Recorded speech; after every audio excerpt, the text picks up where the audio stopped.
Gotta go live. Gotta go live. We're live. Hello. The little thing. Clay, how are you? I am good. How are you? It's Pretty very good. rainy where we are. It's thunderstorms. The hurricane comes tomorrow, or the tropical My storm dog comes is tomorrow. freaking out. We gave him CBD oil today for the first time to try and see if we could calm him down. I'm jealous. Is that supposed to calm? Is that supposed to calm animals down? Yeah, I thought it was that's for, what like, they back told us pain. at the store. Who? That's what they told us before they took $70 from us at the store. Yeah, the marijuana dispensaries are so funny because they're like Apple stores, but for ganja, obviously, and they're Yeah. trying to give like a good impression, obviously. But I went in and I don't know if the one you went to is any different, but everyone I've gone to, there's like a consigliere or a concierge or whatever who meets you Yeah. at the front and like explains everything in case you're 70 years old and you haven't smoked since you saw the Dead perform in 55 or whatever. Yeah. And it was just like, because they have all these creams and they have like a sex cream, and the guy's like, I can tell from the ring on your finger you got someone in your life. I'm like, yeah, my wife. He's like. He's like, he went into graphic detail about what I could do with this cream, and I was Oh like, boy. listen, the Apple Store doesn't tell me where I can shove their eye. And he was like, whoa, I was just trying to tell you how an easy way to get that ring off the finger, because sometimes they get stuck, especially if you put on weight. After you get married, you tend to put on weight. Yeah, we didn't, no, we got this from a pet store, not a pot store, which means it's probably just olive oil and interesting. hemp smell. I guess you can just sell that at random stores now. So they just Yeah, sell there's the no oil at pet THC in store. it or Yeah, anything, it's so just it's the CBD oil. Yeah, so it's just, fake. That's funny. I don't think I've ever seen it outside of Is there any other place that you normally see it? Is it like grocery stores and stuff? Gas stations and Wow. mostly truck stops, and depending on who you know, Yeah. midway between Massachusetts and Maine. Just take a ride up to Maine with your Yeah. guns and your lack of respect for the American government. Norman, Matt, Empire Jeff, Dustin, Cardinal, Usman, thank you all for joining. There's a few of you at this point. There's 18. A couple of you haven't chatted yet. But thank you very much for joining us on this random topic. Happy birthday to Cardinal Doomsday. Yep. Happy Cardinal birthday. How's the audio sound? If it sounds terrible, let us know. No one said anything yet, so I think that's it. We've got a couple questions. Clay, you're louder than me, so you can probably turn down. Finally. Okay, James? I've turned down. RX2, welcome. All right, so that's enough for the introductions. I'll say hello to everybody as they come in chats or whatever. But we've got a couple questions. We've got random topics we can get through. This is just a random topic live stream. We started with a discussion about dog oil. Voyager questions are coming in already. Clay, you speak for a second to see how your audio sounds, and then we'll get into it. I'm speaking for a second to talk about, I don't mind fireworks, honestly. Like, I know a lot of people really, when they own pets, they automatically start hating fireworks because the pets freak out. But I still enjoy them, even though they make my dog's life miserable. But I mean, so does thunder. I like thunder. It actually kind of bums me out because I like thunderstorms, and it makes me not be able to like enjoy them because it's making a member of my family very stressed out. Yeah, I hate fireworks. I don't hate fireworks. I don't care to watch fireworks for longer than like a minute. Mm-hmm. I'm like, I got it. And my in-laws, whenever we go out on the 4th, they're always like, let's go out to the hill and watch the fireworks. And it's like, God damn it, guys, like television. Like, I understand, like, if you had an easy way to look at it, it's one thing, but it's like, I don't want to just travel to look at these fireworks, and the kids like it and stuff. But honestly, the neighborhood stuff is worse. Like, the people who decide to just fire off their own fireworks at like 1 o'clock in the morning are monsters, as you'll see on the Nextdoor app. A lot of sleeping babies get woken up, that stuff. But we didn't have many fireworks this year. Did you have a lot? We didn't have nearly as many as last year. Even during COVID, the COVID year, there were worse fireworks in the neighborhood than this past one.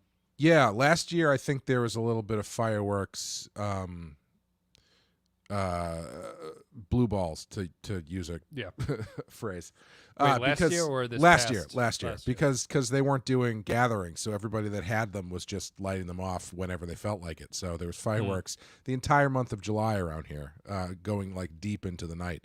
This year, they did the local fireworks down the street. It was actually kind of awesome because we can see them from our house. And so they did the local fireworks, I think on the 3rd or maybe the 2nd. And it was during a lightning storm. So they, and my girlfriend said at the end, because I didn't get to watch the whole thing, she said, I think that was 2 years worth of fireworks. So they set 2 years worth of fireworks off in the middle of a lightning storm. So we could see from our porch fireworks going off and then like lightning striking behind it. So it was pretty cool. Didn't miss it this year. I think Cardinal says I'm a little bit louder. I'll turn myself down. Let me know how that sounds now. Cardinal, thank you very much. Jack, raising young kids and not looking like a corpse.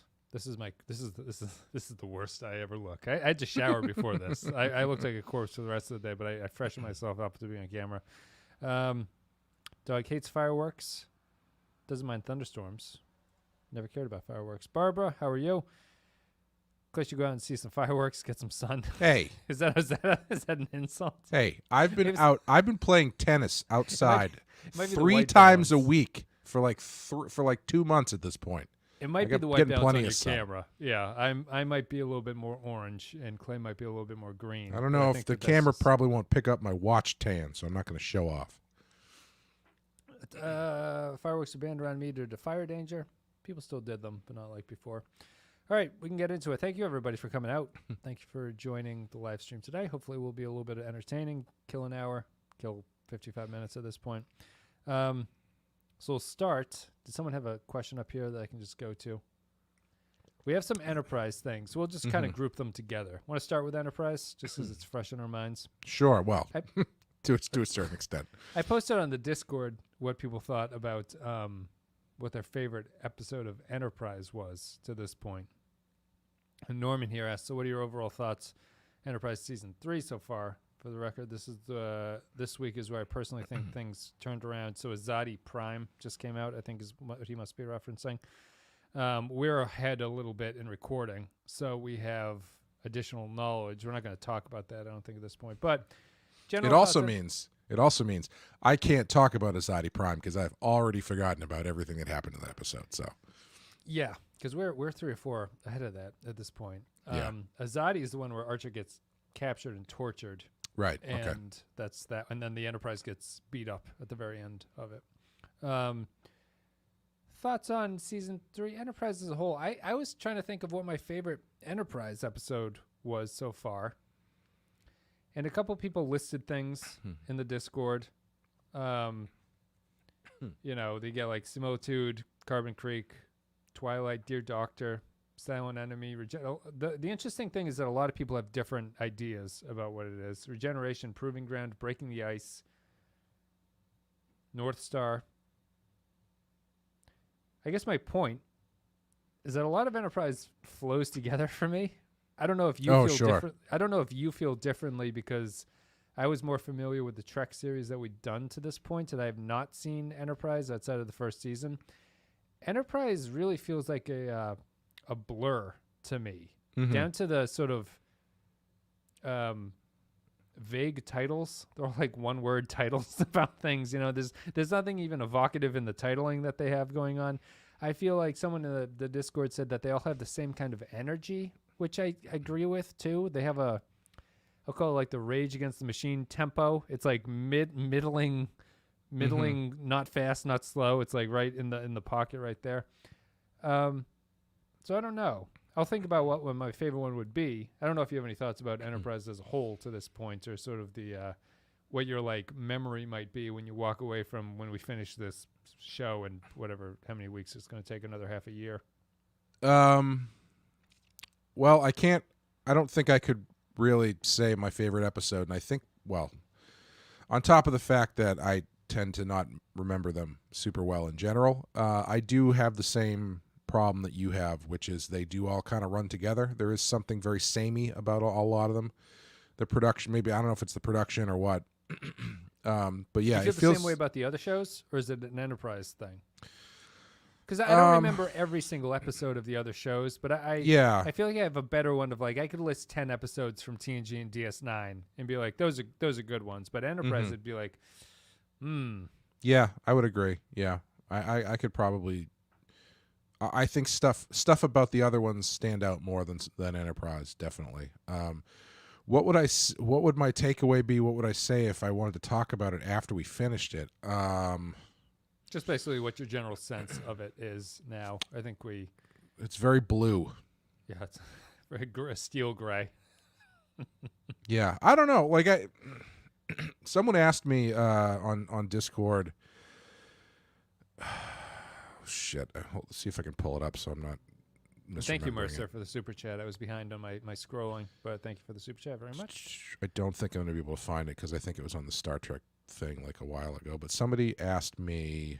Oh, they asked you about if Discovery you would recommend versus Discovery. yeah. Because I said early. Yeah, go ahead. Yeah, I think I said that I enjoyed watching Discovery more than Enterprise. Is that what I said? Yes. And if my because it was the first season. Okay, here it is. James Bosch asked me. James VD Bosch said I was recently re-listening to a season 1 Enterprise podcast where you said you'd recommend people watch Discovery over Enterprise. I'm just curious if you still stand by that now that you've progressed over both shows. And it's a really good question. And I said that it may sound weird, but I would probably personally choose to watch Discovery, but I would recommend Enterprise. I don't know if that's like kind of a bullshit half answer, but it's true because like I don't like Discovery. I find more, for all of its faults, I find it more stimulating than. I mean, maybe that's by design because they're just throwing so much shit at you. Yeah. But Enterprise is just kind of. I don't know. I'm not really finding a lot that brings me back to Enterprise. You know, at least Discovery is kind of like happening. You're watching it unfold for the first time, so it's kind of like new to everybody. Enterprise is, I don't know. It's fine. It's just not like it's probably a better show overall, but I don't think compared to the other series, I don't think it has a lot of rewatch value for me. I would probably put it at the bottom.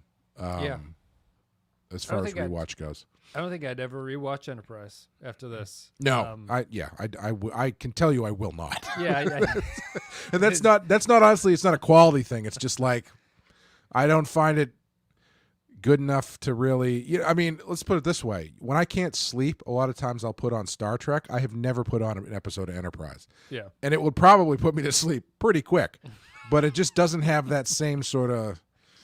I don't know. It's yeah, I don't know. It's just not super memorable. It's like I feel like it's kind of, this is mean to say, but it feels kind of like a bit of an asterisk show. In what sense? Where it's like it's not necessary to understand the canon. It's like it feels like a mini series spin-off kind of thing where it's like you can watch it if you want to, but you're not really missing a lot if you don't. Yeah. Yeah, I understand that. I mean, because I guess it ties into what the best episode would be, because there's a lot like,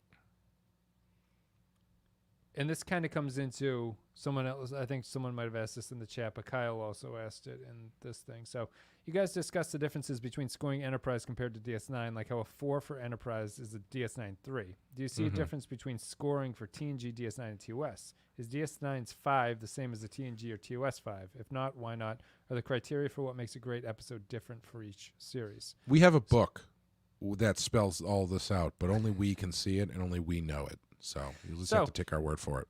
My intent with the rating system was that when we started this, I wanted the rating system to work across series. That's why I always use the descriptor of like, would I recommend this is a 4, and like this is a great episode, this is like an all-time classic episode of TV is a 5, and then 3 is just kind of like, yeah, that's fine, or a 2 is more definitionally interesting, where it's like an episode that's okay, but it has some problems to it, either like structurally or character-wise or something like that. Because my intent was that I wanted the series to be compared to each other across series, so that the numbers actually meant something, and you could say that Enterprise is objectively, at least according to this information that I've compiled here, lower ranked than TNG or whatever. Yeah. So I still try to do that. The problem is, once you've been watching Enterprise for a year, your understanding of what a 5 means in another series changes, because you're like, I can't remember what's going on here. Yeah. But that's why, to me, I've never given Enterprise a 5, because I don't think Enterprise has what I would like. Would I put any episode of Enterprise in the top 30 or 40 episodes across all the franchise? I don't think so. Yeah. And it ties into my the thing about just trying to pick a favorite episode. If you pick some middling episodes of DS9 and TNG, I might choose them over some of the best episodes I've seen of Enterprise so far. You know, like, it's that kind of a thing, whereas TNG's 4s and 3s, I'm sometimes like, kind of like that episode a little bit more than this 3 of Enterprise that's sitting here, or this 4 of Enterprise, which I think is probably the worst thing I can say about Enterprise in that way. And that's how my rating system works. So I intentionally, to answer Kyle's question, try to maintain consistency across the series to make the numbers mean something. Yeah, I try to do that as much as I can, but like you're saying, the more time you spend with Enterprise, the more it feels like you need to shift a little bit. Otherwise, because I don't want to be like, a good episode of the show is worth calling out. It's not. I don't know if there's a lot of merit in watching a great episode of Enterprise and being like 3, just because it's not as good as the best of TNG or whatever. But But I do try to keep it all in mind as much as I can. But I have been drifting more as we've gotten deeper into Enterprise, where it's like, okay, so much of this is down the middle that there does need to be some sort of adjustment for when they do something that is if not spectacular, above average. Yeah, and I wish for my scoring system there was a way to note that within the series, I suppose. Be like, this is like, put a little asterisk or something and be like, this is for an Enterprise episode, this is this. For everyone listening here, I didn't mention it in the podcast, but I gave Azadi Prime a 4 originally, which is what's on the recording now. But in the next episode, I'm going to revise it, because I feel that the next episode demonstrates why Azadi is a 3 and not a 4, and I was just caught up in the moment of it, but I'm like, oh, okay, that actually makes a little bit of sense. So I do go through and revise things as the scores come through. But yeah, Enterprise has not seen a 5, but I consider DS9 and TNG and TOS's 5s to be similar levels of television, where I feel the 5s are things that I could show to non-Star Trek people, and they might be interested in it. Not that they'd like Star Trek after that, but they'd be like, "Oh, there's a good episode of TV right there." So I try. I think that's been mostly consistent across the realm. Barbara says season 4 is definitely the best. Season 4 is different. This is what you all said about season 3 too. But now we're just being led. And Mercer enjoys Enterprise. Just watched Lower Decks. Couldn't stop. Starts again. Oh my God, Lower Decks is in a month. Wow. Skip intro button was made for the Enterprise theme song. I mean, it's really just delaying the Voyager. I don't know, how would we do Lower Decks and Enterprise at the same time? I don't want to delay Enterprise. Would we do 2 a week? I guess do 1 I guess each. we'd have to. The Patreon would have to take a hit or something. Yeah. That would be a patron poll, I think. Would the patrons rather we just do the 2 Star Treks a week, or they want their Patreon stuff continue to go? Can't do both, unfortunately. I got 5 kids to feed. I really like down the middle the way that when something happens, it stands out. Does that mean for Enterprise? Yeah, I think because we were saying it's just consistently idling, I guess. So he likes it when they gas it. It stands out a little bit more when you hit the gas. Join the Discord. There's a link down in the, go to thepenskyfile.com/links. Thepenskyfile.com/links. It'll have a link to the Discord in it. Do you mean I can get all these great features in one place? In one place. It's one. I made it on my website. You can go there and there's links. It's incredible. Lower Decks is my mindless background TV show. I wish there were more episodes. Well, it's coming. There it gets. If you want more podcasts, because those are coming too. So that's any other thoughts about Enterprise? Really, we're in a decent stretch. We can say that without spoiling anything. We've enjoyed the past couple episodes. Mm-hmm. I think I don't remember if it's Azadi Prime or the next one, or maybe I say it on both of them. That I think it's probably the best one, or my favorite one of the season. Yes. One of the ones in here I mentioned as being my favorite one so far of the season. Yes, coming up. Because you liked Azadi too. I think I think we're both generally agreeing that this is a fairly strong stretch of the show. So there's a good amount of, if people are annoyed by being negative about Enterprise, the next couple episodes have been pretty good, and the podcast should reflect that. Season 3 gets good once the Xindi arc finally takes off. It only takes 19 episodes, but once it finally does, it does with the Azadi. Those last 5, man, worth it. After they meet their future father selves. Only other thing I was thinking about Enterprise when I was reflecting on the past couple episodes, they've completely abandoned Hoshi, Mayweather, and Reed. Oh to yeah, this big point. time. They just they don't care about those characters. Well, everybody's gonna abandon Reed. We found that out recently. Yeah, that's sad. That's it for Enterprise. If anyone has any Enterprise questions, we can handle them down. But we can go to Kyle's question here, and feel free to post questions. Wow, Barbara McGee. Barbara McGee said season 3 is her least favorite. Oh, really? Interesting. It's an unusual opinion, because season 1 and 2 run together for me. We'll see with season 4. Season 4 is different. It's shot on digital video, and not film. Oh boy, so that's something to really look forward to. Can't wait to see all the low light graininess they can get. Is Enterprise's third season ripping off Attack of the Clones? The Xindi Council reminds me of Lucas. I assume he means those. Do you mean the Galactic Senate, or do you mean the clone, the bug guys, when they meet Maul or whoever they meet? They have kind of a little conference room going on. The little guys who are cloners or whatever they are, the bug people. Yeah, I don't remember exactly how that would track. Feel Feel free to explain. Doesn't give me Attack of the Clones vibes. No, I like Enterprise season 3 more than I like Attack of the Clones. Attack of the Clones is the second movie, right? Yes. Yeah. Yes. Yeah, that's definitely the worst one. Says yes. So it's either the Senate or the bug guys when they're talking. I didn't particularly get that. I think it's just generic aliens sitting around a conference table. It gives you that kind of a vibe. I was thinking the other day for some reason about Lucas's sand. I was at the beach. That's why. And I was like, the prequels suck. But his sand point is dead on. It's just unfortunate he included it in a sci-fi fantasy film series. Oh my God, Wes is the only person who hates Star Wars, but really will go to bat for the sand line. It does get everywhere. I don't know how to get rid of it. If you put it in the washing machine, it gums up the washing machine, and it gets in the dryer, and you can't beat it out because no matter how long you stand there hitting the goddamn towels with a stick, the sand just sits in it, and you can't get rid of it. You have just tapped into the only 21st century the prequels actually had something think piece that has not been written yet. That's the last frontier to cross, so I encourage you to do so.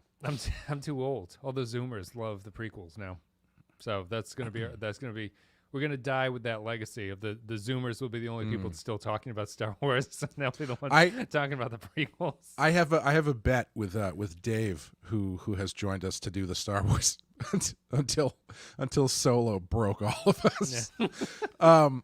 But he sent me one of those the more recent Attack of the Clones memes where it's like the pictures of Anakin and what's her name and Padme repeating themselves basically.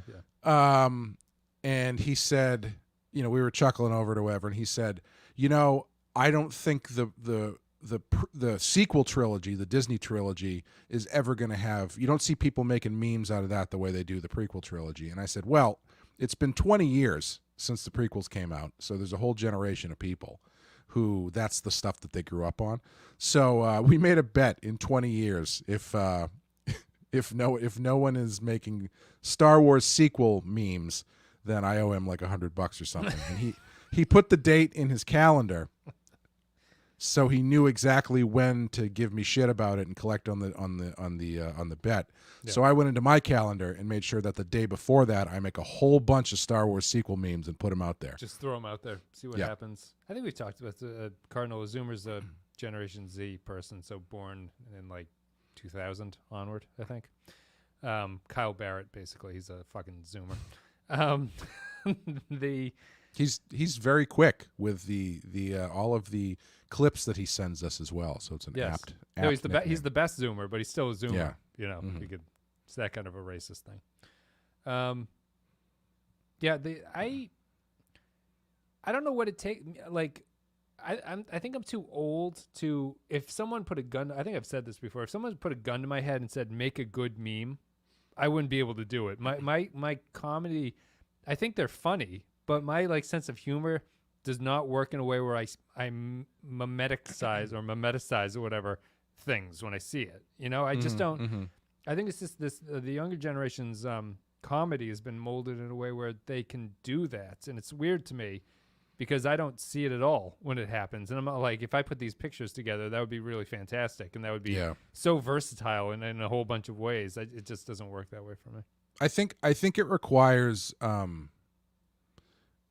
It's a different mindset that obviously is something that younger kids are just more attuned to. But it also, I think it requires a deep well of knowledge about the thing that for the most part. Like there's some who would ever have pulled out half of the things that you see as a GIF. You know what I mean? Like there's some like deep cut stuff that works perfectly. Like how old or who was the person that pulled out that clip of Antonio Banderas at the computer going like, ooh. Oh yeah. You know what I mean? Like that's from a movie called Assassins, which I don't think anybody's watched in about 15, 20 years. It's such a good gif. It's fantastic. But clearly it's like someone just either remembered it because they really love that movie, or a younger person watched it for the first time and was like, oh, that we got to clip that out. Well, to me, it's the effort of making the GIF. Mm-hmm. You have to download the video, clip it out, turn it into a GIF file format, and then upload it to the thing. It's just like it's a tremendous amount of work, but there is one for everything at this point now. I'm a big fan of Simpsons memes because there's a lot of like weird Simpsons memes out there that are really good, and they tend to. There's like a theme that seems to be big for a while where it's like it'll all be steamed hams for a month and different variations on the steamed hams thing. So it's fun. And see those ones I feel like I can make. Like my buddy Dan, who's been on the show, we kind of converse 75% in Simpsons language anyway. Pictures. So like we've kind of done it. Like he's thrown me an idea and I'm like, oh well, actually if you use this, blah blah blah. So that because that's something like that's a language I can speak, but no, it's like if I was better at social media, I would focus on memes, like podcast memes, but it's just my brain. I don't think of things like that. All I think about are like complaining about something. I don't think about what's a image I can draw from this. Like the only one that I think that pops in mind is when we covered The Enemy Within, and we made the joke about like find someone who hugs you the way that Kirk hugs himself at the end of Enemy Within, and someone made a picture of it, and I was like, oh, I could share that, and that would be good, but I never would have done it myself. It's the problem. Clay, is the randomizer in Rotten Horror real, or do you actually choose the movies yourself? It almost sounds like the beeps and boops that accompany the randomizer are made by your mouth and not a machine. Yes.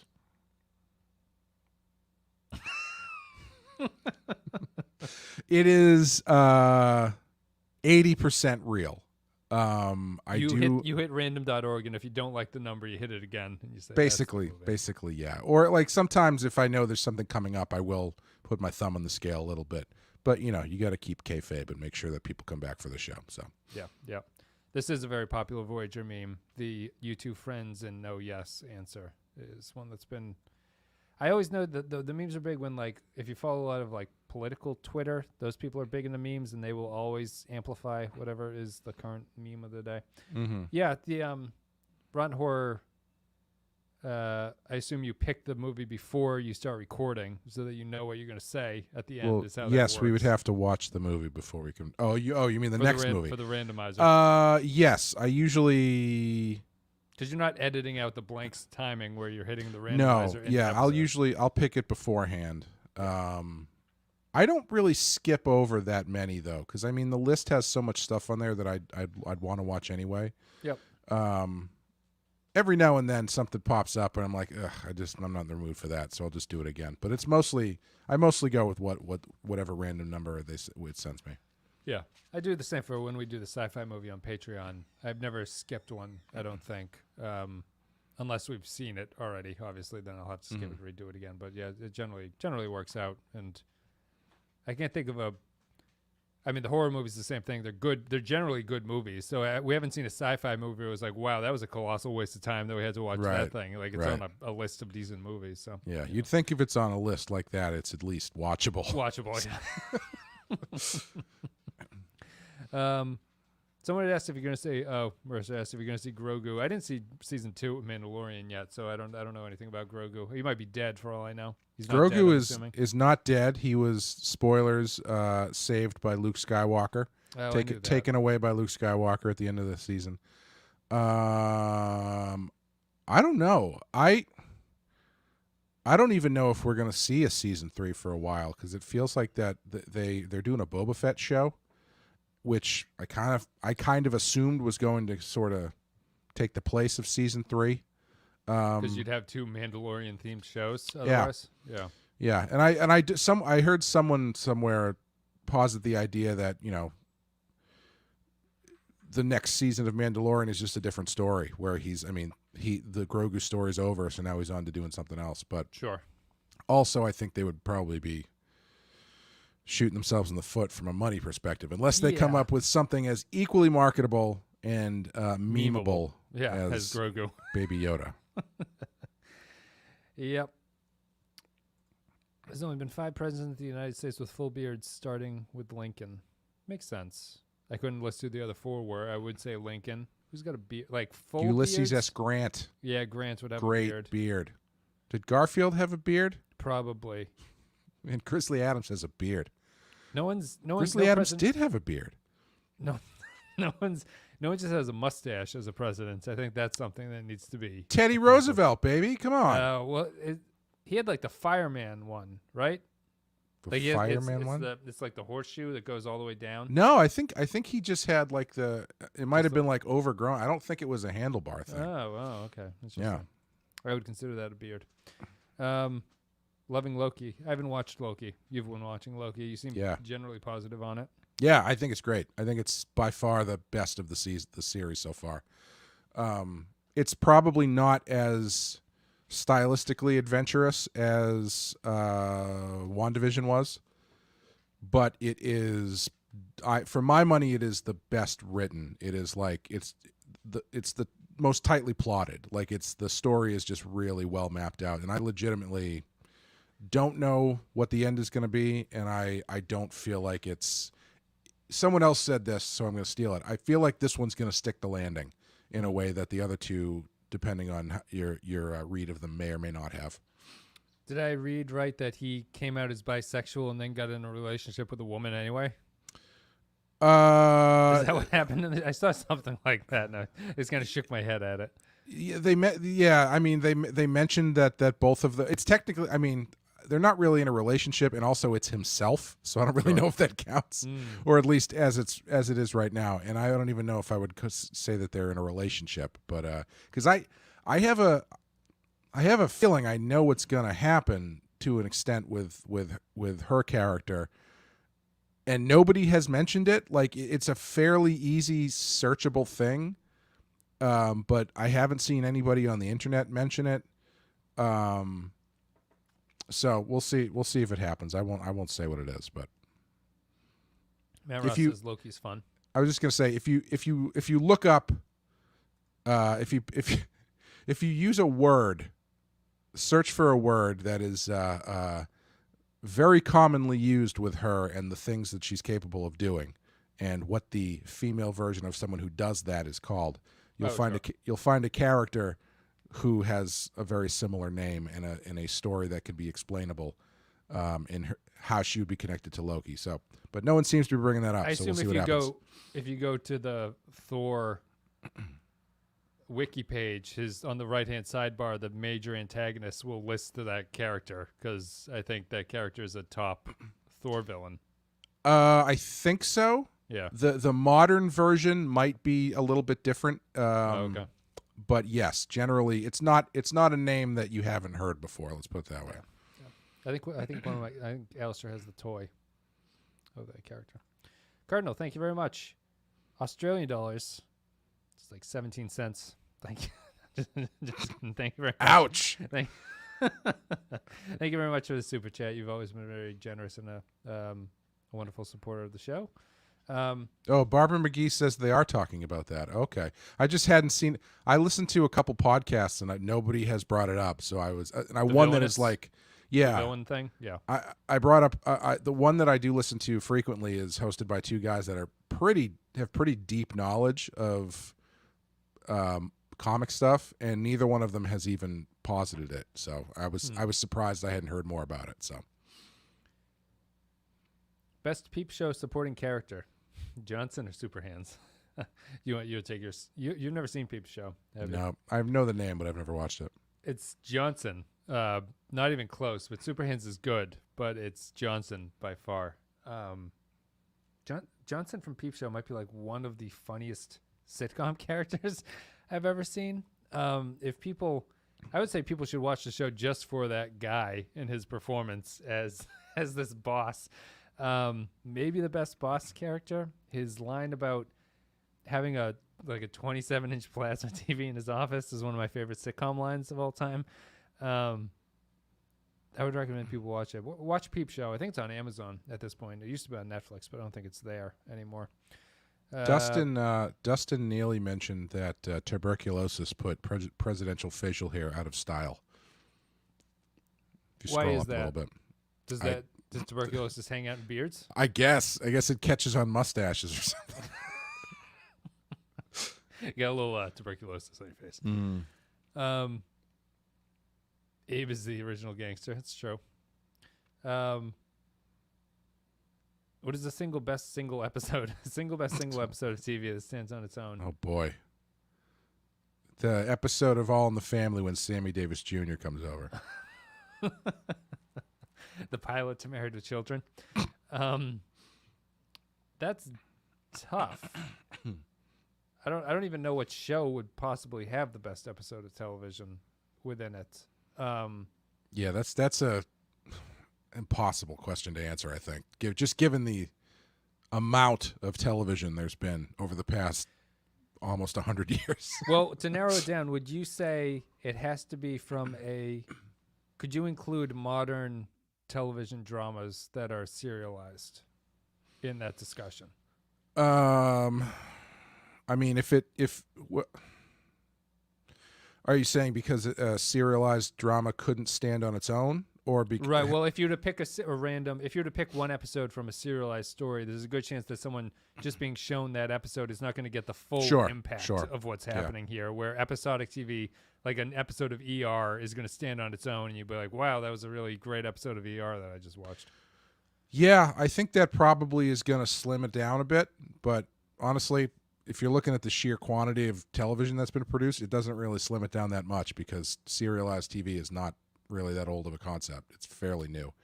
I mean, honestly, it's tough not to just pick a pilot because, like, I would say the pilot for Twin Peaks, maybe. Mm-hmm. Miami Vice, yeah. That's just my personal preference, clearly. I mean, I would think that like you could say like the contest from Seinfeld would be included in there. I'm sure there's a Cheers episode that I'm not familiar with that would do that. A lot of sitcoms have great ones. Any of the dramas from the 90s, I'm not super familiar with a lot of them, but Pick a great episode of Twilight Zone or something. yeah, Twilight Zone maybe it would be. Yeah. I think it's actually the episode of Peep Show where Johnson talks about his plasma in his office. But I mean, to kind of go towards the point of how much television there is, we were just talking about American television. yeah, That's not even to consider Bollywood. British, Bollywood and British television. It's Um, much easier with British television though, because their seasons are only like yeah, there's 6 only 2 episodes long. of a show, and then they retire. Pine Barrens from Sopranos. Yeah, that's The third episode of Faulty Towers. Yep. My favorite episode of Faulty Towers is the one where the guy dies in the hotel. I don't know which one that I've is. never watched it. No, it's good. It's No. decent. Or not decent. It's very good. But Twin Peaks Pilot is an episode. Columbo 2 from Twilight Zone. Which Twilight Zone is that? don't know I which one think is that the one with Charles Bronson and Bewitched? Elizabeth. What happens in it? It's two. There's 2 people left from a world war. Everybody else on the planet's dead, and they can't talk to each. It's kind of like Darmok a little bit. Sure. If instead of Picard and an alien, it was 2 kind of sexy 30-somethings. Sure. Yep. Single and ready to mingle. Yeah, there's literally nobody else on the planet. So, and they have to talk to each other. Yada yada yada. Turns out that they're actually Adam and Eve or some shit like that. It's like one of 8 Twilight Zone episodes that end with either it's Adam and Eve or it was Earth the whole time, or they're headed towards Earth. Basically, what I'm saying is, Rod Serling really kind of ripped himself off when he wrote the end of Planet of the Apes. That's funny. It must be a good episode. I wouldn't even think of. I would think of like 5 other Twilight Zones before that one, I guess. There's a lot of great Twilight Zone episodes. Yeah, there's some bad ones. Time enough. Too. Oh, there's plenty of stinkers, but like Yeah. time enough at last. That's a great one. Yep. Like the one is there's the one with Shatner as the guy who's like obsessed with the little fortune telling thing in the sure. gas station. I like that one quite a bit. Terror at 20,000 Feet, Yep, directed it's always a by classic. Richard Donner, R.I.P. Mm-hmm. Mm-hmm. Man, that guy had a hell of a career. And the last unreleased episode of Enterprise watch through, unreleased. Does that mean this most recent one? You mentioned doing things wrong with the podcast. Can I give an example? You can probably clarify. Was I talking about technical things, or was I talking about show direction or something like that? Because there's things in both, but it would matter, and not to bore other people. But if you can specify what I was actually talking about, I can clarify. Is Northern what is? I always used to get Northern Exposure mixed up with Twin Peaks. Yeah, very similar sounding. Both sound like cold weather gear. Yeah, Northern Exposure is not the one that ends up in the snow globe at the end, right? I don't know. That's a hospital show. I don't think Northern Exposure was a hospital show. I'm not sure. I remember seeing ads for it. Some ads just say like La Femme Nikita. I remember seeing those ads all the time on USA or something. So that show has one of the single greatest episodes of TV ever created. La Femme Nikita. Or the pilot for Silk Stockings. Yeah, Silk Stockings was another good one. La Femme Nikita, Silk Stockings, Weird Science, Duckman. Oh yeah, Duckman. I like Duckman. Yeah, that was I would do a podcast on Duckman. That was a good show. That was the core of USA television in the 90s. And then you'd have weekend television. Then you'd have USA Up All Night where they would do a movie or something. Huh. Yeah, Duckman has Jason Alexander. I always used to think I was being an adult watching it because it was somewhat edgy. It wasn't even as edgy as South Park or anything, but it was he was a drunk or something like that. So that was like Stupid joke that's always stuck in my head for some reason is from over the end credits of an episode. He just comes in and goes, "What are you watching the credits for? Is your brother a key grip?" And I had no idea what a key grip was, but I knew it was a thing you got credit roll. for, so I thought it was hilarious. I don't have a time machine. I asked you to clarify. You didn't give much context. Things specifically about the. I mean, I guess the Trek show. I think I've mentioned before. The one thing I would have changed is I would, if I had known that the show would go on as long as it would have, I would have done a airing order rewatch of everything.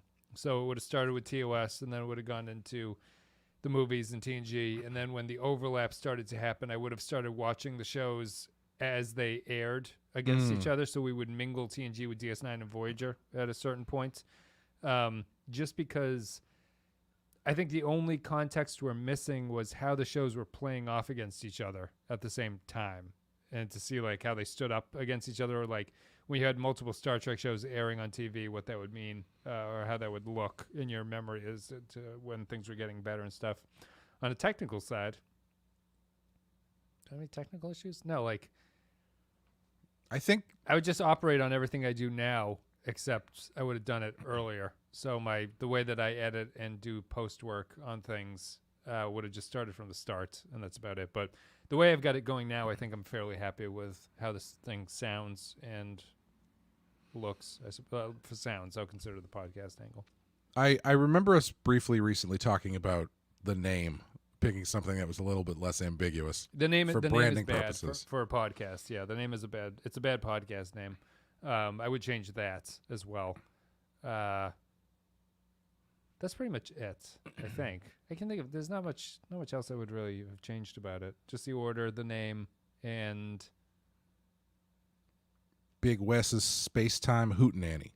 The thing about the name is that if you try to do a Star Trek pun, you run into a million other Star Trek podcasts doing Star Trek puns in their name. Yeah. So at that point, I feel like I'm almost better with the thing just being Penske Podcast, just because it's like, well, no one will understand what it is, but if you search for it, it's the only thing that shows up. Right, yeah. I mean, that's what XKCD, is that this comic strip? Yeah, something like that. All those letters in some arrangement, yeah.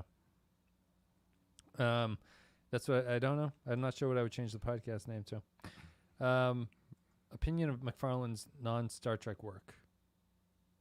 He's got so much of it. His science stuff is good. His Sinatra albums. Yeah.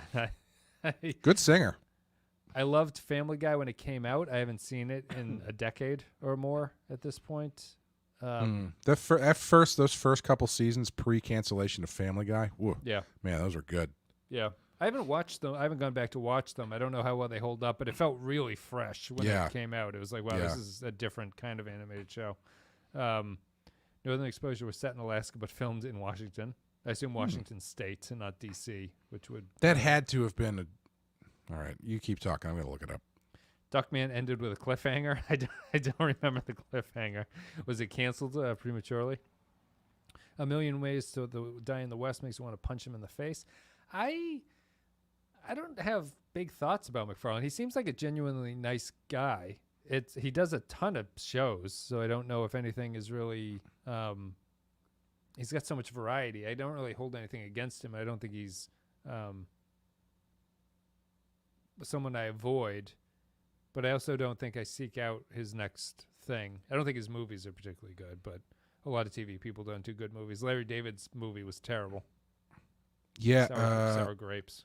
Yeah, I haven't seen that. I saw Ted. I thought Ted was okay. Mm-hmm. It was, you get the joke pretty quickly. I think I watched 8 Million Ways to Die in the West, and I was not super impressed. It was fine. I remember the thing about that movie that really bummed me out was that it was like a Western, but it just had Seth MacFarlane playing himself in it. Yeah. As though he was just there to make fun of Westerns, and it just I get it, but it didn't really... that's not why Blazing Saddles works. You know what I mean? Yeah. Seth MacFarlane is too much of an ego when he makes himself the protagonist of his own movie. I wonder who makes that decision. I'm sure he's a part of it. I'll tell you. One of my favorite Seth MacFarlane performances is as the smoke guy in Hellboy 2. He does the voice of one of the side characters in Hellboy 2. He's very good at that. Just the voice, I'm assuming. Yes, yeah. Yeah, he's obviously a good voice actor. And things like he has a bit of an everyman look that causes you to be like, oh, it's Seth MacFarlane. Like he's very identifiable for how bland looking he is. He's just kind of a guy. But his voice is so iconic and identifiable that you can't really miss it now. Someone said hello. Hello, Lizard King. I looked it up because I thought Northern Exposure might have been like a direct result of Twin Peaks, but it actually isn't. I think they both came out right around the same time, and Northern Exposure is actually a comedy. Oh, it is? Yeah, according to the very, very brief little bit of Googling I did. Yeah, okay. That makes sense. I couldn't tell you anything about it. I just know the name. If it was a Jeopardy question of what is Northern Exposure, I would say it's a TV show. Kyle asks, any thoughts on British football culture? It's fever pitch over here. Is there a sport with a national American team that unites the whole country to this degree? As an outsider, I see city-specific teams being glorified in the U.S., but not national. Is the Soccer World Cup a big event? P.S. It's coming home. Seeing as there are states in America bigger than some European countries, I think that would probably be the closest thing is state-specific team pride. The Yankees are the biggest. What is it? Arsenal or Manchester United is bigger than the Yankees in terms of general revenue that they bring in, but the Yankees are, I think, the second biggest sports team. So it would probably be the Yankees. No, we don't. The U.S. doesn't do national stuff as much. We're into the Olympics and everything. We support the teams that go there, but it's not like we don't compete in a league that is international that we care about, you know? Yeah. The hockey's the closest thing because there's Canadian teams in it, but it doesn't always work out as Canadian teams versus American teams. Do we ever talk about the idea for the NHL that I heard and I thought was fantastic? They should just make it the two divisions, the Canadian side and the American side. They should cut some teams back to make it even split across it and have what are the divisions in hockey? The East and the West? Is that no, what they are. I believe there are 4 now. Okay. Which is why there was a chance this year that the Stanley Cup Finals would have been Montreal Canadiens versus the Boston Bruins, which I don't think has ever happened. Yeah, and would have been like if which the is a historical rivalry. Yeah, it would have been like if the World Series was the Yankees versus the Red Sox. Yeah. No, that would allow things to happen that way, and the Canadian teams have enough to support themselves, obviously, and then they got hockey teams in the middle of nowhere. If you look at a map of Canada, there's like a major hockey team in Edmonton and Calgary, and it's like, who the hell's going out to those places? Winnipeg didn't have a team for a long time, and as soon as it came back, it was sold out. Gangbusters. Yeah. No, we don't. Don't undersell baseball, Wes. Baseball has one Canadian team. They play the World Series every year, and the world consists of the United States and Toronto, I guess. Yeah. Basketball's the same, right? Toronto's the only Canadian team. They used to have Vancouver, but the Vancouver left. What was the Vancouver basketball team? The Grizzlies. They moved to Memphis. Really? Oh, I didn't know that. Wow. Yep. So I think it's just Toronto that has the only basketball team in Canada. But no, we don't have United. I mean, judging by Twitter, it's all British people are talking about is whatever's happening in this soccer league that they have going on, which is not the Premier League. It can't be the Premier League, but whatever it is, I don't even know what tournaments is being played at this point. But wait, should we be being like purposefully overly sarcastic and pissy about it the way people do when everybody talks about the World Series or the Super Bowl? Why is it called the World Series if only America cares about it? Negative. What's I've never even heard of the Super Bowl before. What is this? People care about this? No, they like their football. Well, I hope England wins. I think it's England and Germany based on what I'm seeing on Twitter. Does that sound about right? No one in the comments seems to know either. So we don't have many British listeners, obviously, because it's 1:00 in the morning over there. Calgary is a big city. I once made the mistake of going there during some rodeo and couldn't get a motel room. I had to drive to Montana. You had to drive from Calgary to Montana? It's like 500 miles. That's like half of Take It Easy by the Eagles. You might as well just go home at that point because you're halfway, wherever you live in America, you're halfway home at that point. I'm Canadian, but we never watch the Raptors. England versus Italy is the I need to adjust. I need to adjust that joke. I'm sorry. I meant keep on rocking me, baby, not take it easy. Italy and England. See ya, Cardinal. Marshall Taylor says Italy and England. What's the league? What league is this? I guess I could just look this up, but I'm not going to do that because I'm always worried. I have no idea. Am I on? Oh, I'm on YouTube. That's why it was confusing me. There we go. I'll close that. I believe it's a European specific championship. Is it an annual game, an annual tournament, or is it like the World Cup? Or this is coming? It's not the World Cup. Is something? Is something coming around? I have 3 young children. It's the Euro League. I don't know. I've never even heard of football in this capacity. So do people watch this? They can hit the ball with their heads. Why is it called football? Yeah, doesn't make any sense.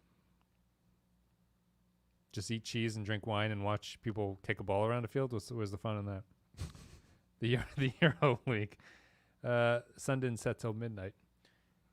Any other topics to talk about? We have like another 5 minutes. We talked about the randomizer. We talked about British football culture, scoring differences, peep show.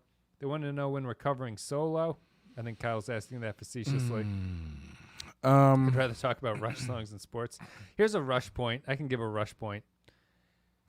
Neil Peart was interesting because his lyrical writing is exactly the same as his drum playing, which is to say, if you've ever Neil Peart was interesting to me because he looks like he was not born at all to play drums. He does not look comfortable playing drums. It looks like everything he's doing, which is incredible technical drumming, is taking everything he's got. He's all over the place. Like he's very lumbering and his arms are sort of banging around and stuff. When you compare it to like other natural talented drummers, some of them, like it's the equivalent of like some people just look like they're born to run. When they run, they're like, Jesus, like that guy just runs. Bruce Springsteen. Yep. Neil Peart does not look that way. And interestingly, his lyrics feel like he sat around with a thesaurus and just tried to power some words into a song. And it's just like, don't you talk that way about Cygnus X1. What's your favorite Rush song? Ooh, my favorite Rush song. Take that as you want. Do you like the best Rush song or the best song that Rush ever produced, or however you want to look at it? I would say I really like Farewell to Kings. I like that whole album. Like it's a great listen. I used to listen to anytime I would drive out west towards Amherst to go hang out with Dave and Sean. I would put on a Rush album because it usually would get me the entire way there. 2112, I really like 2112. They were good at having really indulgent stuff, but also having really punchy radio stuff. Yeah. So you could have like Spirit of the Radio on the same album as Xanadu or something like that. You know what I mean? It's like an 8-minute prog rock epic or whatever. So I only like the Temples of Syrinx part of 2112. Yeah, I mean that's part of the fun though. Like you got to kind of like get through the worst parts. The beginning part where the future guy finds the guitar buried and has to figure out what it does. You know. Yeah. Yeah. I think my favorite. I was like Free Will. It's a good song. Yeah. If you choose not to decide, you still have made a choice. Made a choice. That's like Peart's lyrics in a nutshell. I think. Yeah. Like it's so blunt. Amy always laughs at his lyrics, and I don't think he's a bad lyricist, but it's like it's not poetry. It's like It's like academic or something. It's like incredibly dense language written into a song, and it's not. I can't think of a good example, but some great songwriters get away with saying a lot with very little. No, Peart never does that. It's never like here's a metaphor that you people have to learn what this is about. It's like this is Ayn Rand's outlook on free will that I'm going to bottle it for you. I still don't know what Tom Sawyer is about, but it's a great song.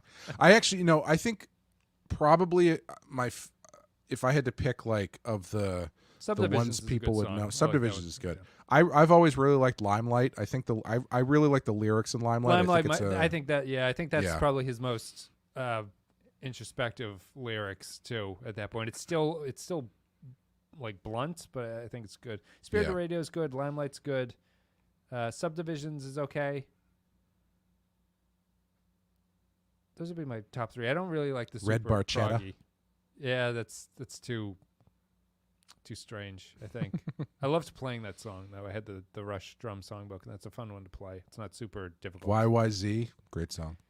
YYZ, good instrumental. Since COVID is lessened, is PenskeCon at Javits or Boston Convention Center? Jesus, I don't know what. the Javits Center is the place in New York where they do all the big conventions. Gotcha. Neither. All online, baby. I don't want to touch any of you people. Clockwork Angels is a good final album. Rush's final, I'm assuming. I've never listened to that album, so I think I have. I don't remember. I know I listened to Vapor Trails, but I because I went to they were a really funny band to see live. I've seen them twice, I think, and there are some bands who you see them once and you go, "Oh my God, they were so amazing," and then you go to see them again. And you go, yeah, I get it. And Rush is one of those. You mean it's just bands. the same energy? It's the same kind of show? It's the same kind of show, same energy, more or less playing the same songs. And it's just like, yeah, I get it. I don't really need to do this again, you know? I feel like the Ramones. Yeah. I can't remember a ton off the top of my head, but there's been a few like big bands like that where I've seen a couple times. And the second time I'm like, this doesn't have the zip it had the first time. I think I get it. I don't really think I need to do this again. Yeah, the opposite of that for me is Weezer. I saw Weezer like fresh during their Blue tour, like very early, and they were terrible. And then I saw them later, like a decade later or something, and they had fully embraced the fact that they were a rock band at that point. Like there was a show to it. I much preferred it the second time. It was much more interesting. I've seen Kiss 3 times. I have very interesting like story per character arc with seeing Kiss. First time I saw Kiss, I didn't really know them. I knew of them, but I didn't know any of the songs. A friend of mine was a big Kiss fan, so I went and I was like, "Oh my God, this was so cool. Great show." Second time I went to see Kiss, I knew every single song. "Oh my God, this is a great show." Third time I went to see Kiss, yeah, I get it. I don't really need to do this again. It was fine. You know, there's just something. It's just not there anymore. You know. It was my experience with Megadeth. Oh my God, they were so. I saw them when they were so good. I went to see Heaven and Hell, the Ronnie James Dio Black Sabbath revival they did, like in the 2008 or 2007, and it was Heaven and Hell, Megadeth, and Machine Head. And we got there, and Machine Head was like so out of shape. They would play like one song, and then the guy would be like, and he would talk for like 5 minutes between songs. And I mean, yeah, I don't particularly care for them anyway, so whatever. And so it was not really that impressive. And then Megadeth came out, played like 4 songs in a row without stopping. And then Dave Mustaine talked for maybe like 30 seconds, and then they just kept playing again. They were awesome. They were so good. Yeah. No, it's tough. A lot of... But I can see that not having a lot of resale value to go see them again. In terms of just banging out the songs, you mean? Yeah, it's like, yeah, you get it. You know, I've been a fan of theirs. I'd never seen them live. I saw them. They were great. I do have a feeling that maybe if I went to see them again, I'd be like, okay, yeah, it was fine. Yeah, I don't know. I don't like too much talk is the thing. I really don't. Unless like they're when good they at talk. it. Like if you got a front man who's like good at it. Who's good? Like I understand that there's talk. Well, the guitarist's E string breaks and he's got to like run off and get it. Like I understand there's talk in that situation, but sometimes it's just the band is playing the slow build to their song, and the guy's like, "I'm going to talk for 17 minutes about something." Yeah. Like, get the fuck out of here. Well, you know, Bruce Dickinson from Iron Maiden's very good at it. He's like he's like a complete performer. You know, he would be just as comfortable on stage in like Broadway, so he can command a crowd and talk. I went to see Ozzy Osbourne. It was this was Ozzy Osbourne, Rob Zombie, and Mudvayne, and I'm not a fan of Mudvayne. I wasn't really a fan of Rob Zombie either, but also Great show. Fantastic show. Is this just Ozfest? No, this is like at the Worcester Centrum or something, Okay. like when we were in high school. And so I don't know if you remember Mudvayne, but Yeah, they're like Dig. right in the Yeah. right in the pocket of the new metal garbage that was coming out, face paint, spikes and shit. Yep. And I'm sitting there like sitting through these disgusting, gross sounding songs. I don't mean that like lyrically. I just mean like sonically unpleasant. And for this band that projects this like intense, heavy, like kind of Yep. character. They gave up on those characters after a while. Their second Well- album, I think, was not that. Not surprising, because in between the songs, the guy was like, I'm really glad that everybody came out here tonight to really show you what it means to say fuck you to the authorities. And I think that's why it's important that you spend time with your children and read to them every night. And I was like, what is happening? And he was like coming out, like he would start with like the heavy, like, fuck the man type stuff. And then he would fall into like a PSA. And I was like, I don't know what's going on here. A conservative lesson about family Yeah. morals and things like that.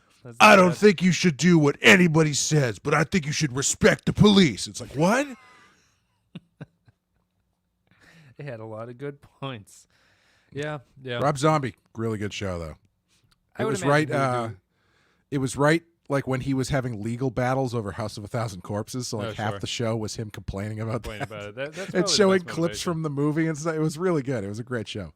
You always want your artists to like Tool's album was the best album Tool ever did was they came after years of legal disputes with their previous record company or whatever. It's like it always leads to the best album that comes out after that. But Barbara McGee said, I got punched in the face the second time I saw Prince. I liked the first time better. I would bet that Prince, I only saw Prince once. It was one of the best shows I've ever seen in my life. But I bet he probably gets better, assuming you don't get punched in the face. Like I don't think you're going to see the same show from Prince twice ever. Yeah, and everything I've seen of him just from TV is fine. Why am I drinking from a mason jar? It's not technical. This is a peanut butter jar. I think mason jars are specific. Yeah, Wait, this is how did you you get free cups? Did you rinse out a Teddy's Run it- peanut butter jar? It is a Teddy's peanut butter jar. You run it through the dishwasher. You drink from this thing. It's only slightly peanutty. Man, you got shoes on right now? You got a floor on the house, or is it just dirt? As I mentioned, with 3 kids, your glasses go quickly. Oh, I so bet, you have to maintain Those your Teddy peanut butter glasses. jars, those are resilient. They're good. They're good for glasses. This holds more than a 12-ounce can, so that's good for me. William Scheisler asked you, Wes, if your parents listened to Roger Miller. Is that based on my name? I'm not sure, I'm but named after the Dylan song. That's all. So I don't know Oh, if Roger Miller wrote that song. John Wesley Harding. Mm-hmm. Really? Mm-hmm. He was a really interesting guy. He was a gunslinger in the Old West. Mhm. Really interesting story. But I would like to say Roger Miller. Love Roger Miller. Fantastic. Granny's Peach Tea. Not drinking that. Saw them 3 times. Sammy Hagar is a good talker. The Red Rocker. David Byrne. I could see Byrne being odd. Yeah, I've seen him a couple times. He's really good. Never tried DMT. Nope. The All Reaching Ends of Marketing. Using Strange New Worlds. I was thinking the Rush. I was still thinking of Rush for some reason. What is it? New Old Man is the Rush song. Mm-hmm. We'll keep to the promise of a more traditional Star Trek storytelling. No. Everything they're feeding us is Yeah, it's all sick shit. a lie. Yeah, they are not going to change anything. No. I still have a little bit of, pie in the sky hope for Picard season 2, but that's about it. Yeah, I don't think. Best halftime ever was Prince. It was very good. Hell yeah. Plastic Glasses. Have you seen The Descent? I have. The Descent, I have seen The The Descent. original it's very one or good. the American version? Oh, I both? don't remember. I didn't know they remade it. Oh, is it just the ending that's different? It's just the ending, right? For okay. European audiences have a different ending. I think that might be the only difference. I don't think it's a Oh. remake or anything. I believe it is on our list. So we will get to The Descent eventually. Yeah. And if we don't, I know Amanda's going to choose it because she loves that movie. Just pull your shenanigans and hit it until you get to The Descent. Beep, boop, boop, boop, boop, beep. Yep. I guess that's it. Ending is different. Yeah, the US. Yeah, that's all the difference is. I don't think I have anything else to say really. Patreon this month, it's going to be a Star Trek rewatch. This is at patreon.com/thepenskyfile. It's a rewatch of And the Children Shall Lead, which is a TOS episode. And then Flash Gordon from 1980 is the other one, which I've never seen. Have you seen Flash Gordon? Yes, not in a long time. I think I've only seen it once. But I actually think I watched that right around the time I watched Highlander for the first time. Yeah. Because I was like, I'm sorry, Queen did another soundtrack. Sure. And so I grabbed. Where did they find the time? Yeah. Is the soundtrack good? Do you remember Flash Gordon's soundtrack? I remember the one song. I don't remember much of the rest of it. I think I've listened to it. I think it's okay. It's pretty good. It's Queen. Okay. You know, you get what you sounds get. like Queen. I kind of wish Bohemian Rhapsody had been just about them recording the soundtracks to Highlander and Flash Gordon. Those are the lyrics that I need to hear. Yeah, Dustin, you should definitely sign up for the Patreon, which can be found at patreon.com/thepenskyfile. Especially if you like Friday the 13th, because Yeah. Amanda and I are working our way through the Friday the 13th series. This month we'll be doing part 7, which is The New Blood, which features zombie Jason versus a girl with telekinetic superpowers. So Good. Very excited about that. Am I the only person who doesn't know who Brian Blessed is? I know of him. I Okay. know who he is, but I don't know anything about him other than that. I guess he's revered by at least Kyle. Yeah, Kyle likes him, but other people, Yum Yum Podcast likes him too, or at least he likes the biography. I was watching something. God, I can't remember what it was, but it was something he was in, and I was watching a documentary about it, and that dude took over the documentary. Like he was on for that documentary. I wish I could remember what it was. Good. That's what you have to do for those. Yeah, so those are the things for Patreon. Friday the 13th, part 7 will be out this month. Everything else continues as normal. I'm shocked that Lower Decks is coming back so quick. This has kind of screwed me up. I don't know what to do about this. I guess we'll have to put a poll or something on Patreon to see how we handle this, because I think that the options would be it's either the 2 Star Treks a week, or either the Patreon has to go, or you can't do 2 Star Treks in a week. Those are the 2 options. He was in Blackadder. He survived a few plane crashes. He's like what's the guy from that Will Ferrell SNL sketch? Bill Brasky. Bill Brasky. Yes. It's like Brian Blessed, just Bill Brasky in real life. Is that what I'm learning about this? That's it, I think. Have you prepared your bodies for Brian Blessed's performance in Flash Gordon? It must be over the top. It must be insane. He's a big actor, from what I remember. Yes, he's a force of nature. All right, that's it. I think we're done. Thank you very much, guys, for listening. I would like to say before we go, this past weekend, Amanda and I, if you're looking for something to watch, horror movie, Amanda and I did a live stream talking about a movie called Censor. That's brand new movie, just came out. That is really cool. I recommend it. It takes place in the 80s in England during the heyday of the video nasty era, and the main character is a censor who works for the BBFC, and it's about her kind of losing her mind a bit. Recommend it. You should check it out. Give a listen to or watch the live stream if you want to know about it. Go watch Censor. Yeah, one of they're not paying me to push this movie either. I just really liked it. How do you watch it? You can rent it right now. If you're in the UK, I believe it comes out in theaters in August, I think. But in America, it's available on VOD. Yeah. The Europeans are always interesting, just because we have European listeners, obviously, and want to shout those guys out. When they're not those watching, interesting fellows. When they're not watching football, they're censoring innocuous things, I guess, to put on TV. But the censorship in Europe always strikes me as crazy. Just as like an American, it's like we don't allow whatever to go on the TV, but it's like they just get really caught up in strange things. Like some of it makes more sense. Like the troubles in Ireland, they don't want things that like kind of reflect that, but it's the same time it's like, well, it's strange to not allowed to put on. Just a lot of the difference between the European and American cultures is interesting in that way. Do a pause Voyager and do Lower Decks. Lower Decks. Lawyer Decks? That would be an Lawyer interesting Decks. Star Trek show. Voyager will be there. We have to get to the Voyager. Oh, I guess we can go out with that one. So Wes doesn't want to cover 4 seasons of Battlestar Galactica because the show is trying to do something he doesn't think will be fully successful at, which I disagree with. So instead, you're going to watch Voyager, a show that doesn't even try to do anything for 7 seasons.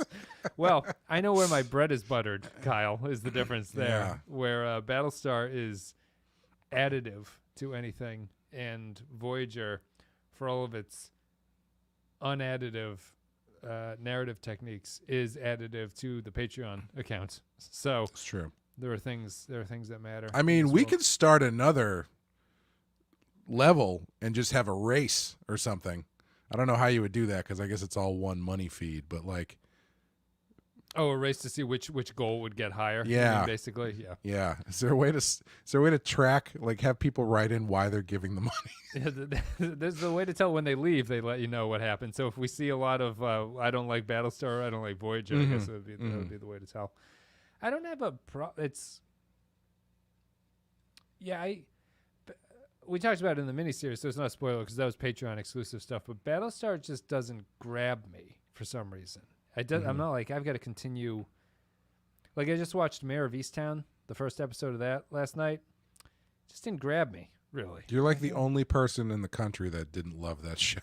Well, did you watch Mayor of Easttown? I didn't. No, It's haven't gotten around to it It just yet. seems like every other miniseries HBO detective where the detective is struggling, like their life is hard, as a murder case comes up that they thematically combine with the falling apart of this detective's life. You know, Sure, it's like I've sure. seen so many of these shows. I don't know why I need to see this one. Yeah, that's fair. I don't know. It does seem to be a popular genre these days. It's a super popular genre. And the problem is when you watch them, none of them are bad. You're just like, yeah, that was pretty good. That was a good 6 episodes of that thing that worked out there, but I don't know. Picard is wonderful. Voyager might not be the greatest, but it's fun. It has some great stories. All right, I guess we're done. Thank you very much, guys, for listening today. Glad you have anything else you want to say before we go. Say goodbye to everybody. No, we get Badass coming out next week. A new Badass. We're almost halfway through the season already. Short season. Check out Audition with a Rotten Horror Picture Show. Just came out this past week. So if you want to check that out, that would be cool. And then after that, we've got Quiet Place Part 2, which has completely, blown up our list to a certain extent. So you're going to want to tune in to hear how that's all shaken up. Yeah, I think Audition is the first movie to make me wonder if I have to change my definition of what a horror movie we were is. talking about that. We mentioned that in the show. Yeah. Because you mentioned it in Invisible Man, but I think I have a broader view of what supernatural means, where the Invisible Man is supernatural because of augmentation. He's Sure. become supernatural via something. So I think that's a horror movie. Audition is... So I guess the only other way, and then I could think that because I think Hostel applies to this too. The only other way is that it's just incredible gore, really. Like the gore is a primary factor that changes something from a thriller to a horror movie at that point. You know? Sure. Yeah. Which is an incredibly wishy-washy line because some thrillers have gore in it, like there's murders and stuff in thrillers. But it's a kind of, it's almost like it has to use the gore to gratuitously or something. Like it's making a point with its gore is something that would turn it into a horror movie. So those aren't exactly thematically linked. So my definition of a horror movie is it's a scary movie that has supernatural elements to it, or it's exceptionally gory and intentionally so. Yeah. I think I know what you mean. I don't. She's I don't know almost supernatural. I could almost argue that the audition lady is in some ways supernatural, you know? Yeah, there are elements in that movie that, as I talk about on the show, don't make any sense in a realistic, grounded sense. Like, it's a fairly realistic, grounded movie, but then there's this whole dream sequence section where the main guy is having dreams about stuff that is like backstory that he should not have any idea about. Like, so there's definitely like a blurred line about what is happening, quote, for real, or what is some sort of hand of the author kind of blurring of what reality might be. That in and of itself I don't think makes it a horror movie. I think the stuff that they're showing you makes it a horror movie. Yeah. But because I feel like you could have that same kind of thing happen in a detective thriller or something, you know? But isn't because I'm hard pressed here to make this seem like it's supernatural, but doesn't the girl in Audition have scenes where she's alone and she's extremely disturbed, but in a way that doesn't make, like, isn't the sequence where with the bag, isn't she just sitting there for incredibly long, like not moving at all? Mm-hmm. I don't know if that I'd have to argue some sort of like demonic thing. No human being would sit that still for that long. Right. I guess that's what I'm arguing, kind of. Like, there's something so weird about the person that they become supernatural in some way, you know?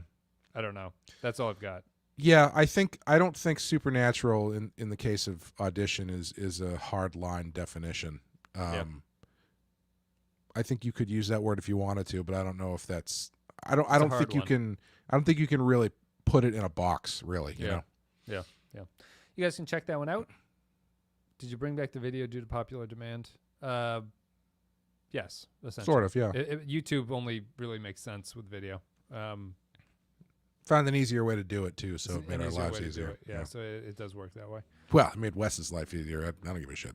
It doesn't impact me at all. Invisible Man doesn't feel supernatural. I don't think that. I think Invisible Man is as much a sci-fi movie as it is a horror movie, because like a horror movie is trying to scare you, right? Yes.